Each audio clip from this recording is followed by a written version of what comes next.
నిజాయితీ గల వాడే సూపర్ హీరో. ఒక నిజాయితీ గల వ్యక్తి ముందు సాధారణమైన వ్యక్తి ఇలా చేతులు కట్టుకుని నిలబడాలి. అర్థమైందా? ఇప్పుడు చెప్పు, మా ఇద్దరిలో ఎవరు సూపర్ హీరో? మీరే అంకుల్.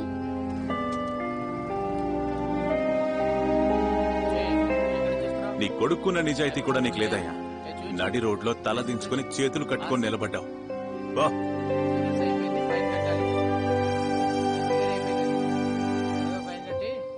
నాన్న రా, నాన్న నిద్ర వస్తుంది.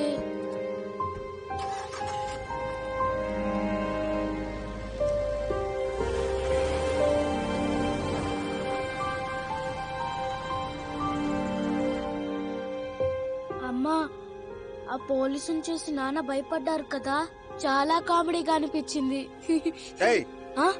పళ్ళు రాళ్ళు కొడతా, మూసుకుని పడుకోరా. ఎక్కిరిస్తున్నాడు.